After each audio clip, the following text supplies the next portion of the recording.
कहां से आना हुआ सर? नोएडा में रहते हैं, बहुत अच्छी बात है, बहुत बहुत शुक्रिया।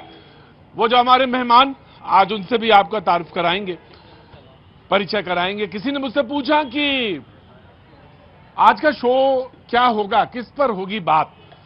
मैंने कहा आपकी, जो मैं अक्सर कहता हूं, जो आपके मन की बात है, जो आप कहना चाहते हैं वो कहिए, बाकी शो चलने दीजिए। उसमें तो तमाम सारे लोग मौजूद होंगे, वो तो बोलेंगे ही, लेकिन हाँ, अगर आपको उसी पे बोलना है तो आपका स्वागत है। जो मेहमान है हमारे साथ, शैलेंद्र दुबे जी, पॉलिटिकल एनालिस्ट, आर्थिक मामलों के जानकार, बहुत बहुत शुक्रिया। अवधेश कुमार जी, बड़े वरिष्ठ पत्रकार हैं, आज बहुत दिनों बाद हमारे बीच में आए हैं, बहुत बहुत शुक्रिया, thank you so much Avdhesh ji. Rahul Lal ji, journalist हैं, बहुत बहुत शुक्रिया, thank you so much. Aniruddh Pratap ji, BJP के प्रवक्ता हैं, आईटी के मामलों के जानकार हैं, बहुत बहुत शुक्रिया। विक्रांत तोंगान साहब आज हमारे शो में एक बार फिर से मौजूद है, आज खासतौर से आपको बुलाया है मैंने, एनवायरमेंट का और तमाम सारे इश्यूज हैं, आपसे जानकारी लीजिए, बहुत बहुत शुक्रिया। रोहित पांडे जी, एडवोकेट हैं, सुप्रीम कोर्ट में हमारे साथ आज मौजूद हैं, कांग्रेस के प्रवक्ता हैं, बहुत बहुत शुक्रिया, थैंक यू सो मच। बातचीत के सिलसिले को शुरू करता हूं। आज कोई बहस नहीं है, मैंने कहा आज बहस नहीं होगा कि सरकार के सामने भी एजेंडा है, और जी आम आदमी पार्टी से बहुत बहुत शुक्रिया संजीव जी, बहुत बहुत शुक्रिया, थैंक यू सो मच। आम आदमी पार्टी का भी स्वागत है, बिल्कुल अपने सुझाव, और जहां तर्क है वहां तर्क रखें। यकीनन कांग्रेस भी मौजूद है। एजेंडा क्या है? एजेंडा यह है कि दिल्ली को, हाँ जी प्रतीक जी, हाँ जी, आम आदमी पार्टी के चरित्र में सुझाव, तर्क तो रहा नहीं है कभी। जन्म तो यहीं से हुआ था, जन्म हुआ था, लेकिन वो जन्म के पीछे का भाव कुछ और रहा। अवधेश जी आप ही ने ढील दी होगी तभी ये हुआ, वरना अगर बच्चा जन्म विचार से हुआ है तो ढील आपने क्यों दी? नहीं, हम सब लोगों को, देखिए, हम सब लोगों के अंदर एक गलतफहमी थी और उसमें हम सब लोग उस माया में फंस गए थे। देखिए, पुराने जमाने में माया ठगिन, महाठगिन हम जानी, माया तो होती है, ऐसे ही है, माया महाठगिन हम जाने, लेकिन ब्रह्म सत्यम जगतम सत्यम। जी बोलिए गुरु जी। जिस पार्टी ने राजनीति की धारा बदल दी, एक नई तरह की राजनीति देश के प्रधानमंत्री तक ने स्वीकार किया, उसको कहते हैं कि खत्म हो गया। कमाल की बात कर रहे हैं। देखिए, आम आदमी पार्टी और अरविंद केजरीवाल ने स्वतंत्र भारत के इतिहास में ऐसे विकृत और जुगुप्सापूर्ण राजनीति, डिस्गस्टिंग पॉलिटिक्स की शुरुआत की है, जिसमें न काम करना को काम अशासन, एक तो कुशासन होता है, एक नो गवर्नेंस इज गवर्नेंस, और काम क्या करना है तो जो न करो उसका आरोप केंद्र पर लगाओ, दूसरे राज्यों पर लगाओ, झूठ फैलाओ। राइट। उस विकृत सुशासन को कॉपी करने की जरूरत क्या थी प्रधानमंत्री को? क्यों कहना था कि ये जन सरोकारी मुद्दे हैं, ऐसे ही हम भी चलेंगे? ये तो गलत बात हो गई ना। राइट। देखिए, आप मेरे प्रोग्राम को डिरेल मत करिए, आज का मुद्दा कुछ और है। आप मेरे I love you, love you. हाँ नहीं, हाँ जी, हाँ। अरे भैया, इनके पास एक प्ली ये थी कि भाई दिल्ली पूर्ण राज्य नहीं है, पंजाब पूर्ण राज्य है। वो एक विभाग है इनके पास, पता क्या नाम है उसका? भूतिया विभाग। एक ऐसा विभाग है जिसका नाम है प्रशासनिक सुधार।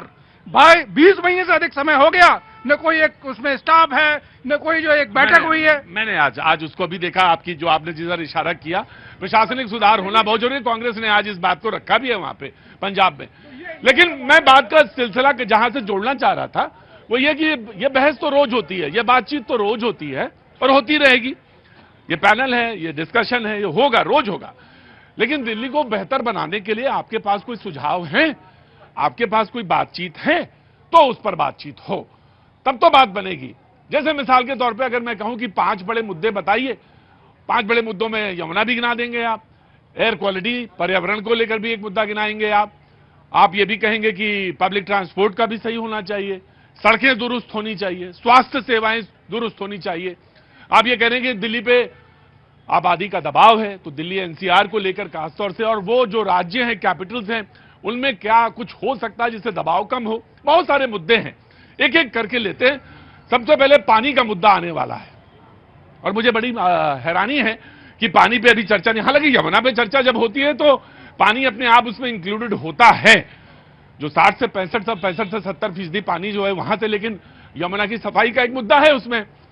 लेकिन पीने का पानी जो है वो एक बड़ी प्रायोरिटी में सबसे ऊपर है कि दिल्ली में पानी को लेकर मौतें भी होती हैं, लड़ाई भी होती हैं, झगड़े भी होते हैं, और मौतें एक दो बार में सालों में नहीं है ये। अगर पिछला इतिहास ढूंढेंगे तो छोटे छोटे बच्चे जिनके हाथ में बस्ता होना चाहिए, आपने कहा हम स्कूल खोलेंगे, आपने कहा स्वास्थ्य सेवाएं देंगे, अरे बच्चा तो पानी की बाल्टी लेके खड़ा है सुबह 4 बजे से, कहां पढ़ने जाएगा और क्या स्वास्थ्य बनाएगा? जिसको कि 10 किलो की बाल्टी नहीं उठानी चाहिए वो उठा रहा है। तो ये बड़ी समस्या है और इस पर बात होनी चाहिए। पानी के बारे में कहा कि 350 MGD की जो कमी है, जो शॉर्टेज है, वो दिल्ली में रहती है पानी को लेकर। पानी के पास ये बताने में हम भी असफल रहे हैं, सरकारें भी असफल नहीं है कि पानी का जो है वो लिमिटेड स्टॉक है। आप ज्यादा अगर दोहन करेंगे और अगर सब कुछ मिला लें, यानी जल, पृथ्वी का भी जल मिला लें और सारा जल मिला लें, उसके बाद भी समस्या बहुत विकट है कि कैसे करें, आपूर्ति कैसे हो। लोगों ने कहा डिस्ट्रीब्यूशन सिस्टम जो है वो बहुत खराब है, पानी का जो प्रबंधन है वो बहुत खराब है, वेस्टेज बहुत है पानी का, 50% से ज्यादा पानी वेस्ट होता है, लोगों ने कहा। ये तमाम सारी समस्याएं हैं। लोगों ने कहा लेकिन दिल्ली में एक बड़ी समस्या और है जिसकी तरफ अवधेश जी मैं आपका ध्यान चाहूंगा, जरूर हो शैलेंद्र जी और सारे लोगों को पैनल में इशारा करता हूं। मल्टीपल एजेंसीज हैं और यह समस्या जो पिछले 20 साल से 22 साल से तो मुझे दिल्ली को देखने का अवसर मिला, तो वो ये कहते हैं कि मल्टीपल एजेंसीज इतना प्रॉब्लम है दिल्ली में कि उनको टैकल कैसे किया जाए। ये बात कही जाती थी कि कांग्रेस के जमाने में शीला जी ने बड़ी अच्छी तरह से उसको टैकल किया, लेकिन समस्या तब भी थी और बड़ी समस्या थी। तो ये चाहे आप पानी पे बात करें, चाहे यमुना पे बात करें, चाहे आप स्कूल पे बात करें, क्योंकि जमीन है वहां पे, जहां जमीन आएगा वहां पे फिर मल्टीपल एजेंसीज आ जाएंगी। तो तमाम समस्याओं के बीच में ये बात है। मैं पानी की समस्या से शुरू करता हूं। सबसे पहले आप जी, देखिए ये आपसे मतलब आप पार्टी नहीं है, मतलब आपसे। हाँ, नहीं, मैं बिल्कुल कह रहा हूँ कि जो पानी की समस्या है, आम आदमी पार्टी ने बड़े लंबे चौड़े दावे वादे किए। देखिए माफिया, पानी का माफिया है जल टैंकर माफिया आज भी है, सक्रिय है आज भी। हम लोगों को पता नहीं चलता, सड़क पर दिखता है, वो अचानक से वो जल टैंकर कहां जाता हुआ होता है। और जो आपने कहा संगम विहार से क्षेत्र हुआ और दूसरे तमाम दिल्ली के जो कई सारे क्षेत्रों में वो दृश्य हम लोगों को लगातार दिखे हैं। पहले तो पानी जहां पे आपूर्ति हो रही है वहां पे पानी साफ पानी नहीं है, वो गंदा पानी हो रहा है, वो नहाने योग्य पानी भी नहीं है, नंबर 1। नंबर 2 कि वो भी जब अभी गर्मी का समय थोड़ा सा बढ़ेगा वो भी आपूर्ति बाधित हो जाएगी। तो पिछले 10 वर्षों में ये गंभीर संकट की स्थिति है और मैं इसको यमुना के सफाई से जोड़कर ही देखता हूं इसे। राइट, मैं बिल्कुल देखना ही पड़ेगा। मैं इसमें एक पॉलिटिकल व्यू लेते हैं। आपने समस्या की तरफ इशारा किया, कांग्रेस हमारे साथ मौजूद है, आम आदमी पार्टी भी है और बीजेपी भी। सबसे पहले आम आदमी पार्टी को मैं देता हूं जी। माफिया से लेकर पानी का डिस्ट्रीब्यूशन और तमाम सारी समस्याओं का लेकर जी। हाँ नहीं, आवाज जाएगी। पिछले 10 साल पहले जहां पे दिल्ली के कच्ची कॉलोनियों में पानी पहुंचाने की जो संख्या थी, लगभग 50 से 60% पानी पहुंच पाते थे, बाकी टैंकर माफिया चलते थे। वहां आम आदमी पार्टी ने 90% उनके घरों तक टोटी से पानी पहुंचाया है। अब रही बात कि सचमुच में अंतिम छोर तक नहीं पहुंच पाया है, तो वो भारतीय जनता पार्टी ने वादा किया, वादे पर खरे उतरे वो निश्चित तौर पर। मतलब आपने तुरंत आके कह दिया कि हमारी डिफीट है, हम मान रहे हैं, क्योंकि हम हार भी गए, हम कर भी नहीं पाए। अब आप जब दिल्ली की जनता ने हमें विपक्ष में कोई सुझाव है कि इसे 2500 पे ही निगाह है कि 2500 नहीं बटे, कि कोई सुझाव भी दोगे? पॉलिटिकल पार्टी हो, अभी हम कह रहे थे नहीं विचार से जन्म हुआ है आपका, तो जब विचार से जन्म हुआ है तो कोई विचार है कि प्रबंधन के तौर पे आप क्या करने वाले हैं? मतलब देश के प्रधान हल्ला में जाएंगे, देश के प्रधानमंत्री के वादों को कोई मत नहीं दे हम। ये हाँ जी, मैं आ गया वही बात पे। सर, जब हमें काम करने का मिला कि मान लीजिए सपोज करिए हम किसी कंपनी में काम कर रहे थे, हमें प्रिंटर की आवश्यकता थी, हमने प्रिंटर परचेज करने को बोल दिया कि दिल्ली सरकार मतलब क्या है केंद्र देखेंगी। अब जब वो कैप्चर में आया तो हम काम नहीं कर पा रहे हैं। ये मैं वही बात कह रहा हूँ, सुझाव तो दीजिए कि कैसे हो। पानी का टैंकर है, अगर माफिया है तो कैसे कम होगा? आपके पास सुझाव है, जनता के पास सुझाव भी है, वोट भी है। वोट इसलिए काम आता है कि बदल देने के लिए, सुझाव इसलिए कि मानो तो अच्छा, वरना जिंदगी तो जी ही रहे हैं। क्या नाम हो गया? रुपेंद्र दुबे प्रतीक जी मेरा नाम है। हाँ। कच्ची कॉलोनियों में मैं गारंटी दे रहा हूं, जितनी भी अनऑथराइज कॉलोनी है, इधर संगम विहार हो, बदरपुर हो, तिमारपुर हो, सीलमपुर में पानी की भयंकर समस्या है। आप अभी गर्मियों में देख लेंगे, आपकी बात से मैं बहुत सहमत। जो आपने बच्चों की बात उठाई है कि एक बच्चा 10 लीटर की बाल्टी लेके संगम विहार में मर्डर तक हुए हैं, गोली चली है, निगम पार्षद के भाई को सिर्फ पानी के चक्कर में गोली मार दिया है। इनकी पार्टी आई थी आम आदमी पार्टी की, हम जो है क्या कहते हैं दिल्ली को पेरिस बना देंगे, पानी की समस्या को समाधान करा देंगे। इनके विधायक जो बाइक से चलते थे वो जो है 4 व्हीलर और फॉर्च्यूनर से चलने लगे हैं। हाँ तो विकास हो रहा है। ये क्या विकास हुआ? अरे जाओ यार, समझ जाओ यार, विकास चल रहा है। अरे कैसे नहीं चल रहा है? कैसे दो थे चार हो गए पहिए? नहीं, अगर हमें यही राजनीति करके अगर ये करना है कि हम विधायक का विकास करेंगे तो क्यों राजनीति में आए थे? इन्होंने बोला था ना कि हम दिल्ली को पेरिस बना देंगे। अच्छा भैया, अब तो चले गए, अब तो कुछ और बताओ ना। अब ये बताएंगे कि भारतीय जनता पार्टी जिन मुद्दे को लेके आम आदमी पार्टी आज गई है, भारतीय जनता पार्टी को सबसे पहले पानी पे काम करना पड़ेगा। पानी एक बहुत बड़ी समस्या है अवधेश जी, और पानी पे निश्चित तौर से आपको सामने आना पड़ेगा, सुझाव के साथ आना पड़ेगा, पूरे एक पेपर के साथ आना पड़ेगा, अन्यथा कुछ ना होने वाला। अवधेश जी, पहले मैंने ले लिया, कोई बात नहीं, अब तो आप चले गए। अब आप, हाँ जी। देखिए, ऐसा है कि आम आदमी पार्टी ने जो वातावरण बनाया है उसमें एक ही शेर है कि इस शहर में जिंदा रहने के लिए कातिल की सिफारिश चाहिए। ये भी कितना आपको कहेंगे, अब तो हो गया। हो नहीं गया। देखिए, ऐसा है, अभी और कहेंगे। नहीं, कहना नहीं है ना। ऐसा है कि दिल्ली में पहली बार है कि मैं पिछले 8 महीने से स्वयं बोतल का पानी मंगा के पी रहा हूं। झुग्गी झोपड़ियों में मैं जाता हूं, मैं झुग्गी झोपड़ी पर काम किया हूं, तो लोगों के भले 30 पैसे लीटर ही घर घर में लोग खरीद कर पानी पी रहे हैं। ये स्थिति, केजरीवाल जी ने नल लगाया, पानी पिया। ये जो स्थिति पैदा हो, सुनो, देखो हल्ला नहीं है आज, बिल्कुल हल्ला नहीं है। अवधेश जी जो कह रहे, सुनो, मैंने नहीं बोलना है, आप हाथ उठाइएगा, मैं बोल रहा। मैं लड़ाई नहीं लड़ रहा हूं। फैक्चुअल सिचुएशन यही है कि जब स्थिति, मैं फरवरी में बात कर रहा हूं, मार्च में क्या होने वाला है। दिल्ली के मैक्सिमम लोगों को पानी खरीद के पीना पड़ रहा है, उसके कारण पानी के व्यवसाय दिल्ली में बड़ा। आप कल्पना कर सकते हैं कि कौन घर है जो इस समय बोतल से पानी नहीं पीता है। दिल्ली के पास जो 3 काम थे, एक तो सड़क था, एक पानी था, और आपके पास तीसरा जो 4 काम था, शिक्षा और स्वास्थ्य। 4 तो मान लेते हैं ना।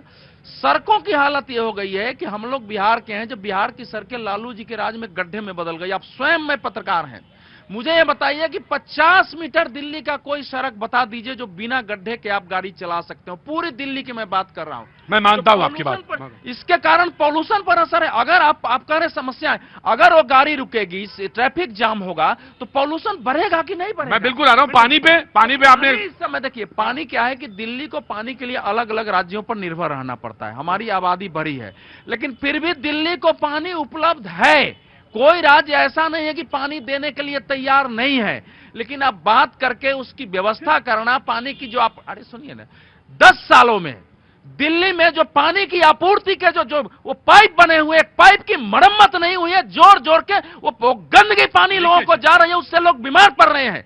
ये आदमी केजरीवाल, इसने देश में मतलब दिल्ली शहर को दुनिया के लिए ऐसा बना दिया कि लोगों का सिर झुकता है कि सबसे ज्यादा पॉल्यूटर, यहाँ पानी उपलब्ध नहीं, यहाँ की नदी सड़ चुके हैं, सड़क पर गाड़ी चलने के लायक नहीं है। आपका ने क्या काम करना है? अवधेश जी बहुत नाराज हैं आप केजरीवाल जी से? नाराज नहीं है। हाँ। इस समय भारत एक उभरती हुई महाशक्ति है। अगर हम कहते हैं कि हम विश्व गुरु बनेंगे, तो उसका मतलब नहीं कि हम ज्ञान देने जाएंगे, हमको देख के दुनिया सीखेगी।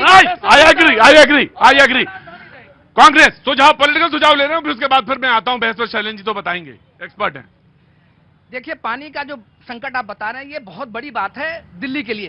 सुझाव बताइए। सुझाव ये है कि जो टैंक माफिया है, उस पर जब तक आप नकेल नहीं कसेंगे, तब तक जो है पानी का संकट हमेशा बना रहेगा। अब सुनिए, जब मैं, एक जमाना था जब मैंने बात शुरू की कि ये जो झोला छाप डॉक्टर्स होते हैं, इनको बंद कर देना चाहिए। मैं आपसे कह रहा हूं, आप तो एनवायरमेंटलिस्ट हैं, मैं बिल्कुल पांडे जी पूरा मौका देंगे, आप जिरह करिएगा, एडवोकेट हैं आप। उन्होंने कहा कि झोला छाप डॉक्टर बंद हो रहे। बड़ी लंबी डिबेट्स हुई, शोज हुए।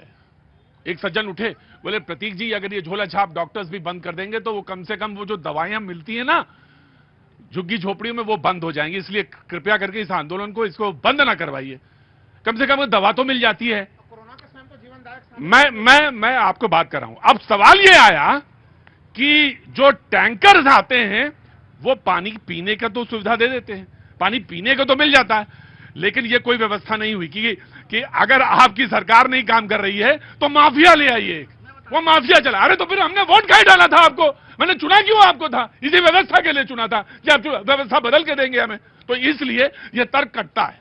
देखिए, करप्शन की बात की थी अरविंद केजरीवाल ने, की थी। करप्शन की बात करते करते उनको ये पता था कि कोई टैंक माफिया भी होता है, पानी को किस तरीके से पता था। हाँ। तब भी जो है उस पर कोई काम नहीं किया, टैंक माफिया को उन्होंने फ्री छोड़ दिया। अब इसके पहले बीजेपी वालों की बात बताता हूं। बीजेपी वालों के पास एमसीडी थी।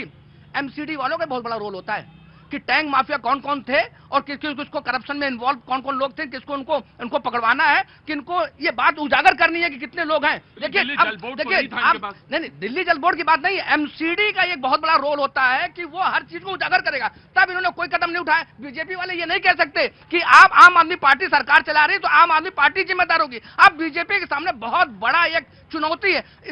चुनाव से पहले ये कहते थे सहयोग करेंगे ना, चुनाव से आप मुझे बताइए, आपको तो चुनाव लड़ना है ना, और आम आदमी पार्टी को भी चुनाव लड़ना है, सहयोग दीजिए। दिल्ली का आदमी पूछ रहा है कि हमको सहयोग दीजिए, हमें बातें ना समझाइए। प्रतीक जी, चुनाव से पहले ये कहते थे कि सारी समस्याओं का समाधान करेंगे, अब चुनाव के बाद ये कह रहे हैं कि बहुत बड़ी चुनौती है हमारे पास। अरे भैया, आपकी चुनौती अब चुनौती हो गई। नहीं, घबराने से काम नहीं चलेगा। मैं I will give you chances ना बीजेपी, मैं बीजेपी के बाद मैं एक्सपर्ट्स पे आता हूँ।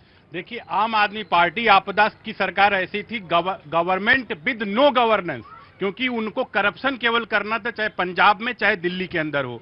दूसरी चीज, कांग्रेस जब ज्ञान देती करप्शन इन सब चीजों पे तो वही कहावत है, अवधि में कहावत है, सूप हंसे सूप चलनी भी ऐसे जिसमें 72 छेद। मतलब ये कॉमनवेल्थ घोटाला सबको याद है, कलमाड़ी से लेके कौन कौन जेल में गए, इसलिए कांग्रेस इसीलिए बार बार जीरो पे आ रही है। बात, अरे सुन लीजिए आप, अरे ठीक है, वो क्या करते थे, किसके ऊपर केस, लालू यादव, मुलायम सिंह यादव, सबके ऊपर एसेट डिफेंस केस आप ही लाते थे, सबको अपने पास जोड़ते थे, ठीक है। और तोता किसके समय बोला था कोर्ट ने, आप ही के टाइम पे बोला था।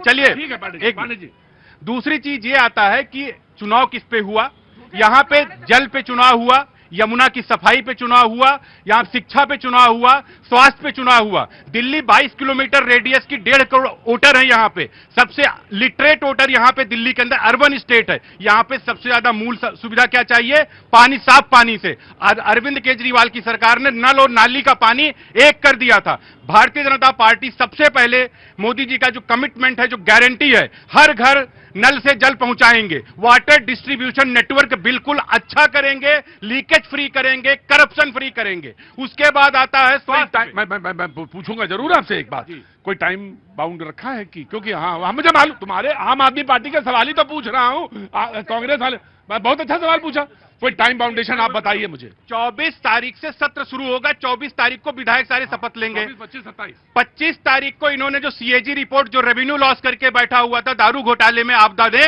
उसको हम टेबल पे करेंगे विधानसभा में। साथ में महिलाओं के लिए जो वादा किया गया कि हर महीने 2500 रुपया देना, उसको पूरा किया जाएगा। 8 मार्च के पहले उनके खाते में पैसा जाएगा।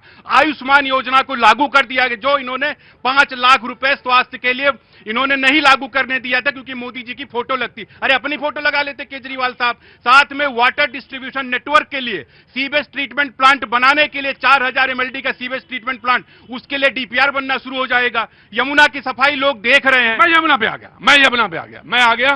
दरअसल ये बहुत महत्वपूर्ण है, लेकिन अगर आपको एक एक्सपर्ट चाहिए कि जो हमारे शो में आज मौजूद है, मैं ये नहीं कहता कि ये पूरी तरह से इन्हीं की बात सही है, लेकिन आपके पास कोई सुझाव है जरूर दीजिए। जनता का सुझाव है, जरूर आना चाहिए। जी जनाब। प्रतीक जी, देखिए, अगर दिल्ली को बेहतर करना है तो हमें यमुना को बेहतर करना होगा। दिल्ली को अगर पेरिस बनाना है तो यमुना को उसी तरह से डेवलप करना होगा, रिवर फ्रंट डेवलपमेंट करना होगा। लेकिन यमुना को जीवन कैसे दें हम? यमुना की जो समस्या है वो है 3800 एमएलडी के करीब सीवरेज आता है, लेकिन उसको हम 2000 को ही ट्रीट कर पा रहे हैं, आधा ही ट्रीट कर पा रहे हैं।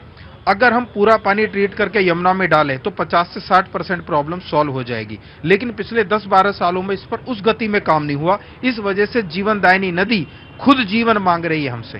ठीक है, एक सवाल है, लोगों ने कहा कि जब आप कहते हैं कि पानी की बात, पीने वाले पानी की बात, पेयजल की बात करते हैं, तो उसमें यमुना का हिस्सा जुड़ा है और यमुना के बारे में बात हो जानी चाहिए। बिल्कुल, मैं अब खोलता हूं, यमुना का हिस्सा भी खोल देता हूं। उन्होंने कहा कि एसटीपी प्लांट्स लगने चाहिए, बिल्कुल लगने चाहिए, वर्किंग कंडीशन में होने चाहिए। अनधिकृत कॉलोनियां जो हैं, जो रेगुलराइज नहीं है कॉलोनियां, उन पे सीवेज का बेहतर प्रबंध होना चाहिए। अगर वो पानी आता ही रहेगा तो फिर नहीं। लोगों ने कहा कि जो नाले हैं अगर वो रोक दिए जाएं तो यमुना में पानी नहीं आएगा, और हम आप सारे लोग यमुना मैया ही कहते हैं, तो नाले अगर रोक दें तो पानी नहीं है यमुना पे। पीने के पानी को, उसमें ट्रीटेड भी है, अनट्रीटेड दोनों पानी मिल रहा है यमुना में, तो वो समस्या है। तो उसको, तमाम सारी समस्याओं को देख के एक समग्र नीति बनानी पड़ेगी, तभी बेहतर तरह से हम आगे बढ़ पाएंगे। शैलेंद्र जी को दे देता हूं, उसके बाद मैं आता हूं। जी शैलेंद्र जी। देखिए प्रतीक जी, इन्होंने जो क्लेम किया था कि हम सबसे अलग हैं, आम आदमी पार्टी ने। हाँ बिल्कुल, हाँ। कि हम कन्वेंशनल जो राजनीतिक दल हैं उनसे हमारा काम करने का तरीका अलग है। हाँ जी। और जो मैंने अभी और दिल्ली में ये प्ली लेते थे कि नहीं हमें पूरे अधिकार नहीं है। पंजाब में एक ऐसा मंत्रालय चलाया जो 20 महीने से जो मंत्रालय एग्जिस्ट ही नहीं करता। आप सोचिए हाँ। कितने ये संजीदगी है इनके मतलब काम करने के तरीके में। और मंत्रालय का नाम है प्रशासनिक सुधार करने वाला। अब विषय जो पानी का आता है, देखिए पानी के लिए क्या है, जो दिल्ली जल बोर्ड की पीछे ऑडिट रिपोर्ट आई थी उसमें जो मुख्य बात थी, दिल्ली में पानी की सप्लाई को लिए इतना बड़ा चैलेंज नहीं है। पर्याप्त मात्रा में पानी आता है, लगभग जो है 10 महीने तक, 2 महीने में वो जो है क्राइसिस आती है। सबसे उसमें जो इम्पोर्टेंट है वो है जो है उसका जो पानी जो खराब होता है, मतलब वेस्टेज, सॉरी 55% के आसपास।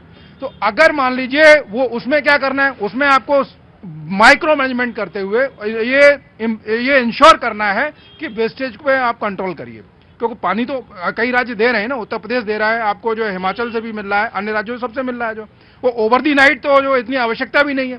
तो सबसे पहले जो कंट्रोल करना पड़ेगा वो वेस्टेज पे करना पड़ेगा, और जो पानी आ रहा है वो एटलीस्ट जो है वो साफ हो। अगर ये इंश्योर कर दे 55% जो 100 में एक रिमार्केबल फिगर होता है, ये दिल्ली जल बोर्ड। बिल्कुल, ऑफ कोर्स मैं मानता हूं, मैं बिल्कुल दे रहा हूं, मैं आपको दे रहा हूं।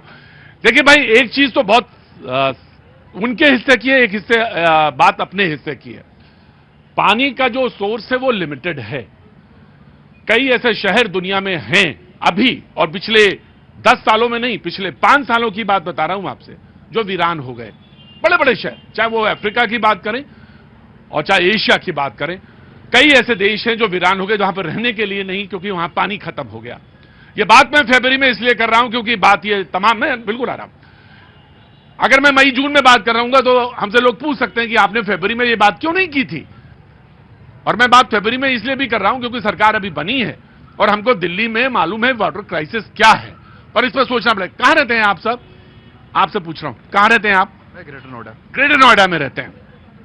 कुछ कहना चाहते हैं? कुछ सजेशन है? कुछ बोलना चाहते हैं? नहीं, अभी सरकार बदली है, सरकार देखते हैं क्या करते हैं दिल्ली के लिए। सरकार देखते हैं क्या करती है। सरकार से बहुत आशाएं हैं। जी सर, आपका नाम? RK पुरी। पुरी साहब, बहुत बहुत स्वागत है आपका शो में। आपने कहा पानी के साधन देश में बहुत से साधन सीमित हैं। हम ये सरकार के पास लोगों को देने के लिए, पेंशन के लिए पैसा नहीं है, और जिन्होंने कुछ नहीं किया उनको आप 2500 रुपए महीना दे रहे हो। और ये MLA MP 5-5, 7-7 पेंशन लेते हैं। मल्टी बिलियनियर जो हैं लाइक MP ऑफ नोएडा, वो they are getting all benefits, और लेकिन आम पब्लिक के लिए पैसा नहीं है। तो ये क्यों नहीं अपनी पेंशन छोड़ते? बढ़िया सवाल है। और आम आदमी पार्टी का कल जिक्र हो रहा था, उन्होंने कहा कि हमने इसको पंजाब में किया, कि हमने जो 5 साल है, 5 साल में 5 बार पेंशन वाली नहीं। यकीनन ये आपकी बात हम सुनते हैं, बहुत ध्यान से सुननी चाहिए कि अगर हम कहते हैं कि पानी पीने के लिए, लेकिन क्या है पुरी साहब की, पानी का कोई सब्स्टिट्यूट नहीं है। बिल्कुल नहीं। लेकिन आपने कहा कि 2500 की बात है, यकीनन इसमें बहुत सारे लोग विरोध में होंगे कि 2500 रुपए क्यों मिले आखिर, 2500 रुपए क्यों मिले आखिर? बस इसलिए क्योंकि अगर वादा किया है तो इसलिए, या हम ये कहें कि हम जब ये दुनिया छोड़ के जाएं पुरी साहब, तो कम से कम एक सुरक्षित देश, पहाड़, नदी, चिड़िया, पंछी, आप जाना चाहेंगे छोड़ के कि नहीं जाना चाहेंगे? कि एक खंडहर छोड़ के जाना चाहेंगे? हुजूर आली बताइए, हुजूर आगे आइए। मैं तो ये छोड़ के जाना चाहूंगा। 2500 रुपए लेके क्या करना है? लेकिन जिनको जरूरत है उनको दीजिए 2500 रुपया, जी बिल्कुल दीजिए, मैं विरोधी नहीं हूं 2500 का। लेकिन मैं ये पर्यावरण की दृष्टि से ये मैं जानना चाहूंगा कि नदी को सुरक्षित करना ज्यादा महत्वपूर्ण है, क्योंकि भविष्य आपका सुरक्षित रहना। जी मैं आ रहा हूं सर, आ रहा हूं पुरी जी, बोलिए। जिसको जरूरत, अब आ जाइए, थोड़ा हाथ निकालिए, नदी का मामला है, उसमें इतनी ठंडा नहीं है। जिसको जरूरत है फिर इसको मिलनी चाहिए, बस। जो जरूरतमंद है। और नदी साफ होनी चाहिए। ऐसे लापरवाही से तुमने अगर बोला है ना तो यकीनन कभी नहीं होगी। अरे थोड़ा सा उसमें बोलाइए, थोड़ी जान लाइए ना। जी मैं आ रहा हूँ। जी मिसेस मीनापुरी। जी मीना जी, बहुत बहुत स्वागत है आपका। Thank you sir. मैं पहले बात ये कहना चाहती हूँ कि बीजेपी की सरकार हो, कांग्रेस हो या केजरीवाल की सरकार हो, कोई भी हो, वो अपाई लंगड़ा बना रही है देश को। 2500 रुपए दे के, राशन पानी फ्री दे के हम देश को लंगड़ा बना रहे हैं, मेहनती नहीं बना रहे। जी मेरा ये सवाल है। आपका इस पे आपत्ति है कि 2500 रुपए क्यों दिए जाए? हाँ, क्यों दिए जाए? भाई महिला है तो मिलेगा। अरे महिला सशक्तिकरण, वैसे तो कहती सशक्तिकरण है, हम शक्ति हैं, और फिर लाचार बन के 2500 रुपए ले रही हैं। नहीं, जहाँ जरूरत वहाँ दे दीजिए ना। गरीब है, बहुत लाचार हैं, उनको दो। ठीक ठीक, नहीं नहीं, मैं बात की बहुत गंभीरता से बात कर रहा हूं, और बड़ी गंभीरता के साथ बात है ये कि अगर हम जाना चाहें दुनिया छोड़ के, और जब मैं जाऊं दुनिया, तो एक पहाड़ तो हो, कम से कम हरा भरा एक धरा तो हो, वसुंधरा तो हो, एक नदी तो हो। जो हमने देखा वो मेरे बच्चे या मेरे आने वाली पीढ़ियां देख तो सके कि हम कैसे देश में, कैसे मुल्क में रहते थे। अगर वो अगर प्रायोरिटी में नहीं है तो फिर बात दूसरी तरफ ले जाता हूं, 2500 पे ले जाता हूं। देखिए, अभी यहाँ पे बात हुई पानी को लेके कि भाई टैंकर माफिया है। मैं कह रहा हूँ कि टैंकर माफिया है ही क्यों? इसलिए है कि आपकी आपूर्ति नहीं हो पा रही है। देखिए, मुख्य जगह यह है डिमांड सप्लाई वाला मामला कि जितने लोगों की जरूरत है पानी की, उस जरूरत को आपको पूरा करना पड़ेगा। मैं शैलेंद्र जी के इस बात से सहमत हूं कि जो सबसे महत्वपूर्ण चीज की पानी की बर्बादी वाली स्थिति है, वो मैं एक मिसाल के तौर पे बताऊं, मैं पानी पे शो कर रहा था, आज से कोई 14-15 साल पहले की बात होगी, 15 साल 16 साल पहले की बात होगी। किसी ने मुझसे बोला कि प्रतीक जी आप नहाते कैसे? अरे हमने कहा ये कौन सा सवाल हुआ, नहाते कैसे? पानी नसीब नहीं होता हमें। मैंने कहा नहाते कैसे? बोले मैं वो शावर चला देते हैं, नहाते हैं। बोले तो फिर आपसे क्या पानी पे बात करें?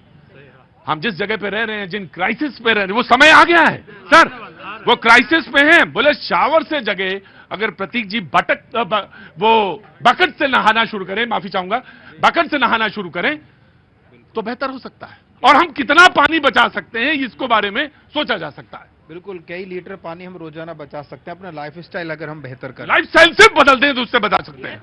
लेकिन एक जो है आपने बताया उस नुस्खे में कम से कम 50 लीटर एक आदमी के नहाने में अंतर। और ये बात ऐसी नहीं थी कि क्योंकि बीजेपी की सरकार आ गई है तो उस समय मैं कह रहा हूं, ये बात मैं पहले भी कहूं, आपके सामने भी कहा होगा कि बाल्टी से पानी नहाने में ज्यादा बेहतर है। 10 सेकंड हमें भी दे दिया। बिल्कुल 10 घंटे ले लीजिए। कुछ बातें यहाँ पे गलतफहमी फैलाई जा रही है। जैसे सही करिए। दिल्ली को पानी पीने की आवश्यकता कितनी है? लगभग 1200 एमजीडी की आवश्यकता है। 1000 एमजीडी अभी सप्लाई है, उसमें से 50% यदि सड़कों पे बह जाए तो बाढ़ आ जानी स्वाभाविक है। ये बिल्कुल गलत रिपोर्ट है, जिसने भी ये रिपोर्ट दाखिल किया। पहली बात तो ये, और पिछले अरे सुनिए भाई, पहले सुन लीजिए। और पिछली बार जब पानी की किल्लत हुई थी तो उस पानी की किल्लत में सुप्रीम कोर्ट ने हरियाणा सरकार को कहा पानी छोड़ने के लिए, उन्होंने कहा छोड़ दिया, और छोड़ा नहीं था। जब उनको बुलाया गया कोर्ट में, आपके साथ सौतेला व्यवहार नहीं। और दूसरी बात, यमुना की सफाई रिवर फ्रंट बनाने से नहीं होगी साहब, एसटीपी प्लांट लगाइए उसके लिए। उसमें ठीक जी, मैंने कहा ना, एक वर्ष में 12 महीने होते हैं, और मई जून की समस्या को अगर आप पूरे वर्ष से संदर्भित करने का प्रयास करेंगे तो ये गलत तरीका है। असुस्थमा मारा गया, संग बजाने वाली प्रवृत्ति। अरे भैया, वो जो है 2 महीने की जो हालत है उसको पूरे वर्ष भर नहीं आप तुलना कर सकते ना। बाकी के जो 10 महीने हैं वो जो मतलब जो आवश्यकता है वो लगभग 900 से कम की है। और जल बोर्ड की ऑडिट रिपोर्ट है, जल बोर्ड कोई एक व्यक्ति तो है नहीं, न वो किसी पार्टी का मंत्रालय है। इसमें मैं बता देता हूं, मैं इस वाक्य पे बोल देता हूं। पानी पे तमाम सारे लोग जानते हैं, बड़े एक्सपर्ट लोग हैं सारे पानी पे। पानी पे क्या है कि जितनी हमें आवश्यकता है, जितनी हमारी डिमांड है और जितनी उपलब्धता है, उसमें बहुत ज्यादा डिफरेंस है, बहुत डिफरेंस है। और ये जो है वो तो मैं बता ही दूं, अब नहीं आएगी तो मैं आप बताइएगा, लेकिन है तो। और उन्होंने कहा कि जो अर्बन एक्सटेंशंस हैं, यानी जो शहरीकरण होता जा रहा है, ये भी एक समस्या है। इससे बड़ी समस्या लोगों ने एक्सपर्ट्स में कहते हैं। एक अब मैं दे दूंगा, इसके बाद हाँ जी। प्रतीक जी, आप जो कह रहे हैं, 10 साल में मुझे बताइए कि दिल्ली के पूर्व मुख्यमंत्री केजरीवाल जी और आतिशी जी ने कभी लोगों के अंदर ये भाव पैदा किया कि जल में भी आप मितव्ययी हो? एक भाषण हो तो मुझे आप बता दीजिए। ये प्रेरणा देना भी, जो सरकार काम करती है उसको लगता है कि पानी की किल्लत है, हमको कैसे लोगों को करें। शीला दीक्षित का नाम लिया, मदन लाल खुराना का नाम लिया, तो गर्मी में होता था कि भाई एसी का थोड़ा कम यूज करो, कूलर का कर लो, मुख्यमंत्री अपील करते थे। और आप जो कह रहे हैं कि बाल्टी और मग से नहाओ, मंत्री अपील करते थे। राजनेता और नेता का काम जो है व्यवस्था के साथ साथ लोग उसका कैसे उपयोग करें। जब आप हर चीज में मुफ्तखोरी को बढ़ावा देंगे कि हम तो सब कुछ कर देंगे, तो ये कल्चर नहीं पैदा होता है। और ये बात सही है, उसमें अगर हम फंसेंगे कि 5 स्टार कितना कर रहे हैं फलाना, उसमें हम बात कर सकते हैं। लोगों ने आपने पूछा होगा कि फिर मैंने परिवर्तन किया या नहीं किया, बाल्टी से नहाना शुरू किया या नहीं किया। ऑफ कोर्स चेंज करना होगा, चेंज लाना होगा, वरना तो पानी नहीं मिल रहा, बिल्कुल पानी नहीं मिल रहा है। और दिल्ली की एक आदत और, जिसमें मैं कह दूं कि खुद तो नहाते हैं, गाड़ी को भी, जोर से बोलिएगा, खुद तो नहाते हैं और गाड़ी को कैसे नहलाते हैं? 200 लीटर हाँ जी, 200 लीटर पानी से नहलाते हैं। तो इसमें तो कोई सरकार आ जाए, 4-5 सरकार आ जाए, 15-20 सरकार आ जाए, ना होने वाला कुछ। हाँ जी, मैं आ रहा हूं मिसेस पुरी, मैं आ रहा हूं, मैं आ रहा हूं, ऑफकोर्स आ रहा हूं। एक कमेंट इनका देना है जी। देखिए, सबसे बड़ी बात अभी अवधेश जी चूंकि वरिष्ठ पत्रकार हैं, इन्होंने एक बात कही कि नेताओं को अपील करना चाहिए। केजरीवाल जी, जिनका तो यही था, शीश महल के अंदर जबरदस्त उन्होंने बना रखा था, 2-2 करोड़ के कबोर्ड और नहाने का पता नहीं जकूजी ये सब बना रखा, तो उनसे उम्मीद कैसे की जा सकती थी। जाहिर सी बात है, मोदी जी ने जो वादा किया है, जो गारंटी दी है, वो पूरा होगा। कैसे पूरा होगा? दिल्ली का, अरे सुन लीजिए, चुप रहिए, आप तो निपट चुके हैं। अरे मैं बता रहा हूं, सीसीटीवी कैमरा बहुत लगाए। मैं कह रहा हूं कि धौला कुआं का जाम 2014 के पहले कैसे था, लेकिन धौला कुआं का जाम मुक्त हुआ। NH-24 में जाम कैसे लगता था 2014 के पहले, NH-24 का जाम मुक्त हुआ। प्रगति मैदान का जाम कैसे लगता था, प्रगति मैदान का जाम मुक्त हुआ। दिल्ली के अंदर ट्रकों की भरमार लगी रहती थी, पेरीफेरल रोड बना जब मोदी सरकार है। तो जाहिर सी बात है, आप यशो भूमि का डेवलपमेंट देखिए, प्रगति मैदान की इंफ्रास्ट्रक्चर देखिए, भैरव मार्ग का जाम खत्म हुआ। इसका मतलब है कि मोदी जी ने जो गारंटी दी है वो 100% पूरी होगी। इसका कारण क्या है कि दिल्ली के लिए चाहिए क्या, 10 सेकंड लूंगा मैं। दिल्ली में यमुना नदी का केवल 2% हिस्सा बहता है, लेकिन पूरे यमुना नदी का 80% पोल्यूशन दिल्ली से है। 83 करोड़ लीटर प्रतिदिन गंदा पानी गिरता है, 23 नालों का प्रतिदिन गंदा पानी गिरता है। इन साहब ने 2015 के आज तक सिंगल एसटीपी नहीं बनाया, जितने भी एसटीपी बने उनका एसटीपी को उन्होंने ठीक नहीं कराया। तो जाहिर सी बात है, यमुना का अगर देखना है तो अहमदाबाद में जाकर देखिए साबरमती का रिवर फ्रंट। इसका मतलब मोदी जी ने जो गारंटी दी है, जो संकल्प पत्र है, हमारा घोषणा पत्र नहीं है, वो पूरा जरूर होगा। राइट, बोलिए, जल्दी बोलिए, फिर मैं एयर पोल्यूशन पे बात करूं। बनाइए ना, कोई एतराज नहीं है, लेकिन रिवर फ्रंट मत बनाइए। सचमुच में यमुना में पानी जो जा रही है उसके लिए एसटीपी प्लांट लगाइए और साफ पानी गिराइए, उसमें कोई दिक्कत नहीं है। प्रॉब्लम क्या है? मैं बता देता हूं। मैं एक पॉइंट, मैं आप ही के पास आ रहा हूं। वो हथनी कुंड से पानी का बहाव जो है कम होता है, वो पानी का बहाव भी आए, पानी आए। जब नदी में पानी होगा तो उसका जो पोल्यूशन लेवल है, और खासतौर से एसटीपी प्लांट लगाए जाएं, साथ साथ जो अनधिकृत अनरजिस्टर्ड कॉलोनीज हैं उन पर, सीवेज पर, तमाम सारी बिंदुओं पर बात हो। देखिए, ऐसा है कि दिल्ली के जमुना सफाई की दृष्टि से, चाहे गंगा नमामि गंगे हो, करीब 13 से 14 हजार करोड़ रुपए मिले हैं। ये आंकड़े आते हैं, हर चीज के आंकड़े हैं। 23 एसटीपी का निर्माण होना था, जिसमें 12 केवल दिल्ली को बनाने थे नए। 12 में निर्माण ऐसा नहीं कि शुरू हुए हैं, लेकिन कहीं एक नॉट बोल्ट ढीला है तो चल नहीं रहा है। जब आप काम देखने जाएंगे, 2 इसके पार्ट हैं। एक तो यह है कि जो गंदगी आ रही है, पहले उसकी शुद्ध सफाई करके फिर ट्रीट करके डाला जाए, बाद में धीरे धीरे गंदगी को दूसरी दिशा में ट्रांसफर किया जाए कि उनका दूसरा उपयोग हो और नदी में वो पानी नहीं आए। ये दो योजना से जमुना निर्मल होगी। लेकिन जब काम ही नहीं हुआ है, मैं अभी भी कह रहा हूं कि अगर 2-2.5 महीने का मिशन बना के जितने एसटीपी कम से कम बने हुए हैं वो ठीक से चलने लगे, तो कुछ शुद्धता तो आपको अभी दिखाई देने लगे। मैं कोई एक्सपर्ट नहीं हूं, पर्यावरण का एक्सपर्ट नहीं हूं, न जानता हूं ज्यादा, लेकिन मैं एक बात कर रहा हूं कि बहुत सारे लोग, घूमता हूं, बहुत जगह जाता हूं, बहुत सारे लोग मिल जाते हैं, उनसे बात करता हूं। किसी ने मुझसे एक बार कहा कि पानी की शुद्धता के लिए या पानी को शोधन के लिए दुनिया में बहुत सारे काम हुए हैं पानी के शोधन पे, और शोधन करके पानी पी रहे हैं लोग। यानी सप्लाई है, गवर्नमेंट की सप्लाई है, जो पानी शुद्ध किया जा रहा है उसको सप्लाई किया जा रहा है, लोग पी रहे हैं। तो इस पर भी, और मैंने कहा खर्चा कितना आता है, बोले इसमें 4 पैसे से लेके 5 पैसे या कभी कभी 2.5, अगर ज्यादा बड़ा प्लांट है तो 2.5 पैसे पर लीटर से भी कम का पानी है, या ज्यादा हो सकता है, मतलब लीटर ज्यादा हो सकते हैं। तो इस तरफ सोचने की जरूरत है, क्योंकि ये बड़ी समस्या बस आपको कुछ दिनों बाद ही मुंबई सुरसा की तरह दिल्ली में दिखाई देगी। मैं हाँ जी, मैं बीजेपी प्रवक्ता से बात करना चाहता हूँ। बीजेपी के प्रवक्ता से? हाँ जी, कि हाँ, यमुना रटते रटते बीजेपी को एक मतलब मुख्यमंत्री मिला और यमुना का आशीर्वाद प्राप्त हुआ। मैं आपसे अनुरोध करना चाहता हूँ, दिल्ली की चीफ मिनिस्टर यमुना के बैंक में, यमुना के किनारे, यमुना के तट पर साल में कम से कम 2 मीटिंग जरूर करें और यमुना की आशीर्वाद प्राप्त करें। बहुत अच्छी बात है, बहुत अच्छी बात। हाँ जी, हाँ जी, सफाई स्टार्ट हो चुका है, न्यूज देखिए ऑलरेडी, जैसे मशीन से घाट साफ होने लग रहा है। हाँ, ठीक है, सफाई होने लगा है। लेकिन इनकी बात सही है कि आप जब जाएंगी, मुख्यमंत्री जाएंगी, तो तमाम सारे, हाँ बिल्कुल नाराजगी आपकी जायज है, बिल्कुल नाराजगी जायज है। ऐसे ही नाराजगी तेवर ऐसे रखो। अब मैं जी, देखिए, जैसे क्या कहते हैं, शपथ ग्रहण हुआ, शपथ ग्रहण होते ही सबसे पहले हमारी माननीय मुख्यमंत्री ने जाके यमुना मैया को प्रणाम किया और वहां पे आरती किया। इसका मतलब हम लोगों की श्रद्धा और हम लोग का कमिटमेंट किस तरीके से है, कि किस तरीके से उसका कमिटमेंट है कि मोदी जी की जो गारंटी है वो पूरी कैसे होगी। ये बात है। मैं प्रदूषण पे, वायु प्रदूषण पे, बड़ी समस्या है। लोगों ने कहा कि बात कर रहे हैं आप, इस पर जरूर बात करिए कि वायु प्रदूषण प्रायोरिटी में कहां है। हम वो तमाम तरह के सिस्टम अप्लाई करते हैं। प्रबंधन को लेकर, पूरी दिल्ली एनसीआर के प्रबंधन को लेकर एक कमेटी है, कमीशन है। साथ साथ ये भी है कि ग्रैप भी लगता है। ग्रैप मतलब वो जो आपके ऊपर पाबंदियां हैं कि 1, 2, 3, 4 लेवल की, यानी पोल्यूशन इस लेवल तक पहुंच गया। और लोगों ने कहा कि जो फाइन पार्टिकल्स हैं 2.5 के, और वो उससे होता क्या है कि वो जो सूक्ष्म कण हैं, बहुत बहुत सूक्ष्म कण, माइक्रो लेवल के, वो लंग्स में हैं या जाते हैं, या वो आपको बहुत ज्यादा सख्त रूप से लंग्स में आपको डैमेज करते हैं या बीमार करते हैं।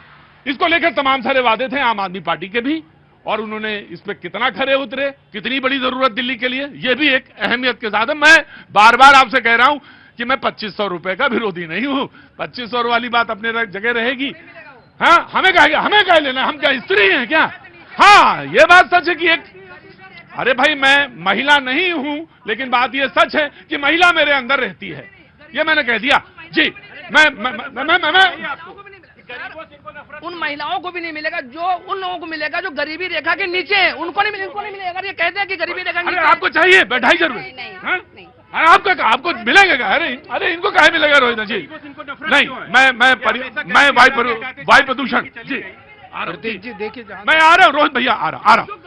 जो गरीबी रेखा के नीचे होगा उनको देंगे। इन्होंने धोखे से फिर वोट ले लिया बीजेपी वालों ने। बहुत गंभीर इशू है। बच्चे, छोटे छोटे बच्चे बीमार हो रहे हैं दिल्ली में। बीमार इसलिए कि वायु प्रदूषण का समस्या है, और इस पर बातचीत, इस पर गंभीरता से बात होनी चाहिए। मैं रोहित आ गया, बड़ी गंभीर बात है। मैं चाहूंगा कि आप बिल्कुल प्रतीक जी देखिए, जैसे 2500 रुपए की बात हो रही है, अच्छी बात है, वेलफेयर स्कीम्स होनी चाहिए। ये मेरी ही गड़बड़ी है कि मैं बार बार 2500 का जिक्र कर देता हूं। मैं इसलिए कर देता हूं कि आपका ध्यान रहे। लेकिन हमें यहाँ भाई AQI को भी 250 से कम लाना है, वो भी हमारा एजेंडा होना चाहिए। और अब हमें बीजेपी से बहुत उम्मीद है बतौर पर्यावरणविद कि यमुना जो काली होती जा रही है, हवा जो धुंधली और काली होती जा रही है, वो अब साफ होनी चाहिए। और इसके लिए सवाल ये है कि लोगों ने कहा कि जी देखिए, हम लोग असल में पर्यावरण शब्द कहते हैं थोड़ा भारी हो जाता है। हाँ भाई, हम जो हवा ले रहे हैं ना, सांस हवा, हवा केवल सांस नहीं लेते हैं ना। हाँ। ये भी हम चलते भी हवा के आधार पर ही है ना। अगर हवा नहीं हो हमारे यहाँ शुद्ध, तो हमारा माइंड सांस ही नहीं होता है, साफ हवा, निगेटिविटी हमारे अंदर पैदा होती है, बहुत सारे उसके असर होते हैं। तो ये तो प्रकृति ने तो हमको शुद्ध ही दिया है ना। हमने अपनी मूर्खता से, अपनी नाकाबिली से उसको गंदा कर दिया। जो हमको उपलब्ध है, मुफ्त में उपलब्ध है, उसको किसी से करना नहीं है।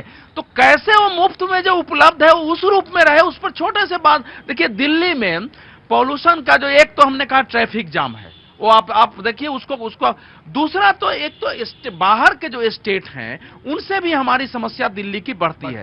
तीसरा, पॉल्यूशन में यमुना का योगदान। यमुना सर की अगर गंध करेगी तो वो जाएगा। चौथा जो यहाँ कारण है वो है कि हमारे यहाँ जो ये जो तंदूर के बड़े बड़े 5 स्टार होटलों में और वो जो बने हुए हैं ना, वो लंबे समय से बात चल रही है कि उसको चेंज किया जाए। केजरीवाल जी की सरकार ने उस पर कोई काम ही नहीं किया। वो बहुत ज्यादा पॉल्यूशन, लेकिन बिजली उत्पादन में भी तो कोयले का एक बहुत उसको भी वो एक बहुत बड़ा इशू है दिल्ली में। वो भी एक कोयले का उसको करने की जरूरत है। और जब आपका पब्लिक ट्रांसपोर्ट 75% बसें जो हैं दिल्ली में कबारे में बदल चुकी हैं, रास्ते में खराब हो जा रही हैं, वो सब तो पब्लिक ट्रांसपोर्ट सिस्टम जब खराब है तो लोगों को कहां यूज करना पड़ता है। तो अब क्या है कि इसको टाइम बाउंड बना के राज्यों के साथ बात करना, मुझे उम्मीद है एक दिन में नहीं हो सकता। वो CAQM जो बनाया उन्होंने, देखिए, अगर सड़कें आपकी जैसे ही सुधर जाती हैं, जमुना में थोड़ी सी, क्योंकि अभी साबरमती की बात हुई, आप जानते हैं कि साबरमती नाम का, मैं आ रहा हूं, ब्रेक का टाइम है, इशारा हो चुका है ब्रेक के लिए। मैं छोटा सा ब्रेक लूंगा, मैं आऊंगा। मैं बिल्कुल कुछ कहना है क्या? यस सर, क्या मेरे आप प्रवक्ता से सवाल है सर। हाँ, इन्होंने क्या कहते हैं, मैं अशोक नगर से हूँ अभी। हाँ जी, मैं अशोक नगर। हाँ, तुम अशोक नगर से बोलो, ठीक है। तो इसमें क्या है कि इन्होंने अभी बैनर लगवाया था वहाँ पे कि जो क्या कहते हैं ये सड़क बनवाई जा रही है। तो इनको 5 साल में याद नहीं आया कि ये सड़क बनवाई जाए। जब इनकी सत्ता जा रही थी तब इन्होंने बैनर लगवाए। ऐसे सवाल काहे पूछते हो तुम बेकार वाले? तो ये तो गलत है ना सर। आप अरे बढ़िया पूछा करो। तुम्हारे आसपास, घर के आसपास कहीं कलाकंद नहीं बिकता है? बेहतर आसपास कैसे हो? मैं तो जब दिल्ली पे बात करता हूं तो अब जो प्लान है वो उसमें तो दिल्ली और NCR के तमाम सारे इलाके, और ये एक समग्र नीति हो, कड़ाई से पालन हो, तमाम सारी चीजों को लेकर यमुना जितनी आपकी उतनी मेरी उतनी देश की, सबकी, उस पर बात हो रही थी, पीने के पानी को लेकर बात हो रही थी, पर्यावरण पर बात हो रही थी, प्रदूषण पे बात हो रही थी, एयर पोल्यूशन पे बात हो रही थी, तमाम सारी चीजों पे, अनधिकृत कॉलोनियों पे बात हो रही थी। युवा मेरे सामने खड़े होते तो मुझे लगता है कि लालच आ जाता है, पूछना जरूर चाहिए, बात जरूर करनी चाहिए। क्या नाम है साहब आपका? नाम पूछा है बस मैंने। ऋषभ। आपका? आनंद। आनंद। अंकित। बहुत अच्छा, बस इतना ही तो पूछ रहा था मुझे, और नहीं, बाकी तो आप सारे लोग कर ही लेंगे।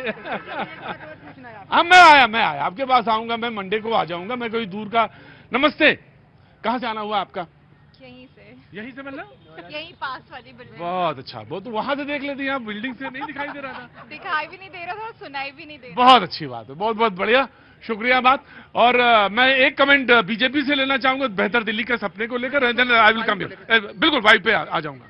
दिल्ली का ट्रैफिक हो, चाहे दिल्ली की सफाई हो, चाहे दिल्ली का प्रदूषण हो, जो वादे किए गए हैं, वादे दो किए गए हैं। एक तो जिन्होंने दिल्ली को लूटा है उसका पाई पाई वापस होगा,